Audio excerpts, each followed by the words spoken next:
Deportiva y con swing. Deportiva y con swing. La factoría del deporte desde New York para ti. Es una máquina. Es una máquina Pensada para ti. pensada para ti. Número uno en las redes, dale like y compartir.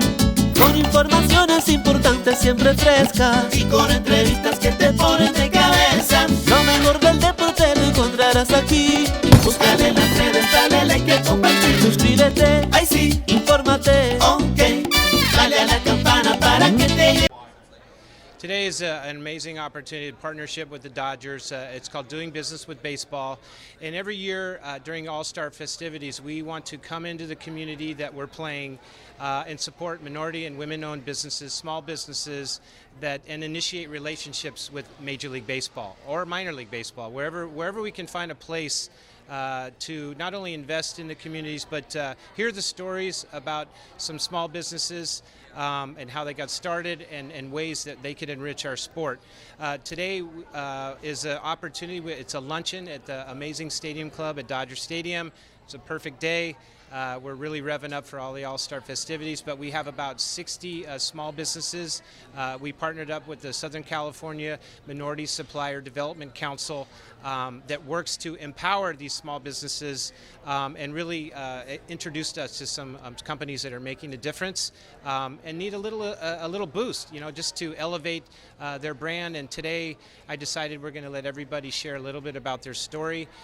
We did some amazing Mexican food from Olvera Street, and the Dodgers have graciously let us use the Stadium Club, and we're just very excited, a chance to get to know a little bit more about some of the companies in the community. Yesterday we were at Sophie Stadium, and the MLB sponsored almost 300 small and minority and diverse-owned businesses in the LA community, LA County, and they all got a chance to come by and network and share the story and the origin of their businesses, and we're just really hopeful that we can instill some business opportunities for the future.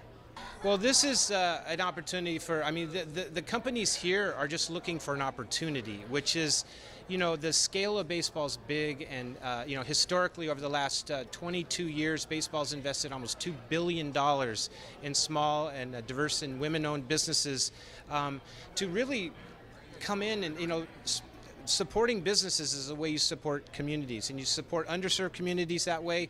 Some of these small businesses have been thriving for a while, but the scale is a little smaller than it would take to work with baseball. So we have a whole department associated or dedicated to supplier diversity and procurement.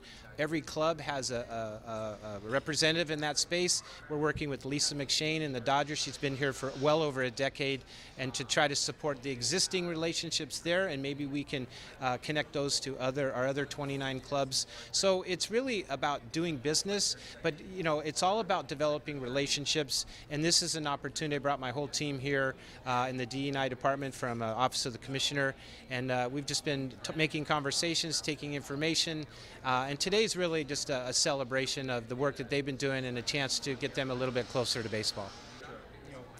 Well, it started in 1998 when baseball really started to pay attention to community outreach and understanding how strategic partnerships is a way to invest in communities. Sometimes just one opportunity helps grow the capacity of a business, and we have some really great stories. Like I said, we've spent over $2 billion in 23 years in that space, but we can always do better. There's what we do is we try to make each club accountable for the investment in their own communities. You can't, if you're in Cincinnati, it's tough to invest in businesses in Texas, but you never know, and some of these companies have gone from small local owned 1 or 2 employees to nationally represented in every state, and seeing that story is a great example for others. We connect people that have already succeeded to people who are just trying to get started, and for me, it's a process. We're never going to arrive at a perfect number or a perfect effort, but we're always going to try to keep continuing to grow in that space. The schedule for All-Star is frenetic, to say the least. We've got some wonderful people with the Dodgers here that I want I'm sure most of you know them, but I just want to make sure that you know them. So My name is Billy Bean. I work for the Office of the Commissioner in New York City for Major League Baseball, and I oversee the Diversity, Equity, and Inclusion Department. And inside of that department is our supplier diversity and procurement efforts and our focus. And Maverick Palavazin who works with me, is directly in charge of that, his responsibility, and I want to make sure that before everyone leaves today, one rep from each of your companies make a contact with either him or Catalina Villegas, who are my team. We're very close, we work hard, we travel a lot together, and this has been a really interesting couple of days. We were at SoFi yesterday, and not only being blown away by that amazing stadium, but just to see a lot of new faces and get acquainted. And our job is to try to make a connection between your businesses and Major League Baseball and find ways that we can not only support the work that you're doing, maybe help with capacity build out, but initiate relationships that hopefully will sustain themselves for a long time. And for us, that's all about relationships and getting to know each other. So I thought I would just talk a little bit about myself, just to get us started, just to get a little flow for the evening. I used to play for the Los Angeles Dodgers a long time ago. I played 6 years in the major leagues, and I was a marginal player at best. I was always on the bubble between minor leagues, AAA, and major leagues, but I was in the big leagues at 21 years old. I grew up, and I was born in Santa Ana, California, down the freeway. I'm the oldest of 5 boys. My dad was in the Marine Corps and was a law enforcement officer for about 25 years after he finished his duty serving the country. And I was raised in the 70s and 80s, and was in an environment that was really a military, like Catholic, structured household. My dad was born in Racine, Wisconsin, and he came out to California because he was at Camp Pendleton. And then that's where he met my mom and started to raise his family. And he wanted his 5 boys to be really tough. And it was interesting because I grew up in a very mixed, diverse environment with his friends, men of color, Latinos, because they were all serving in the military together. They all made the same amount of money, they bought the same things, lived in the same area. But one of the things that I remember most about my dad was his fear of his boys being sissies or effeminate or not tough. And I think it was because mostly how the military spoke to them and him in particular. When men make fun of other men, the first thing they do is feminize them, which is an extension of misogyny and bias towards women.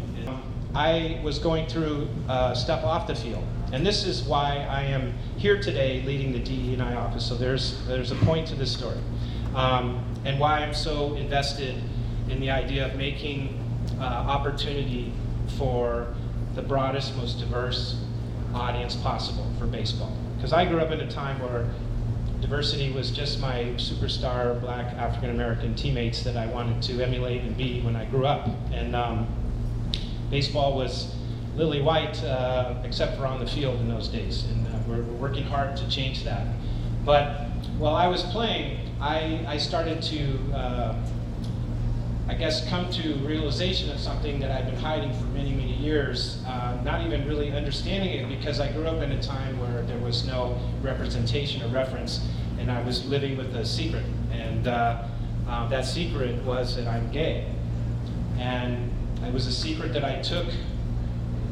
I wouldn't even acknowledge it to myself, really. I wasn't really acting on it. I got married very young to my girlfriend from college. I had never had an experience, so I just thought, if I never did it, it must not be true. And really, the thing that brought me the most fear was the thought of telling or my dad ever finding that out about me. And I went through, it was interesting. I don't think I was alone.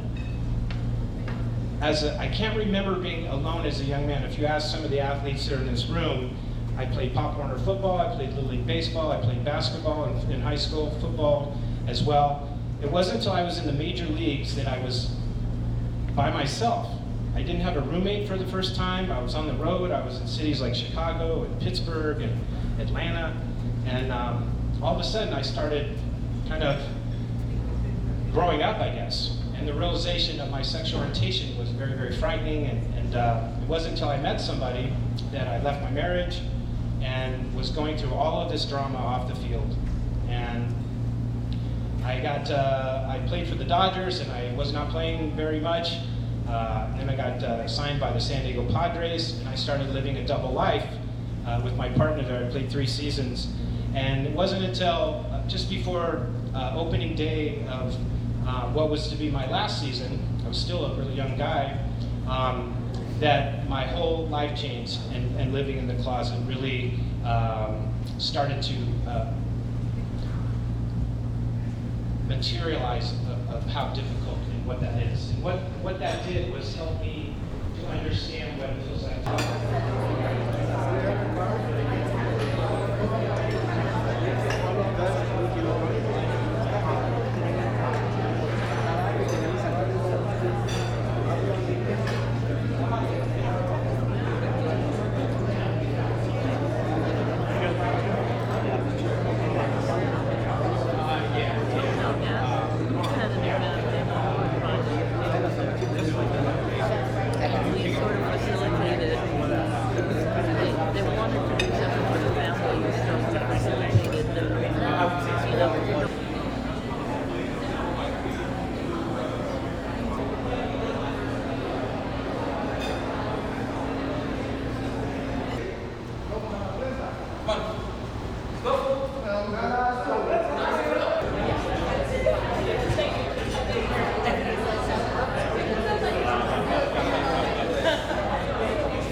Máquina Deportiva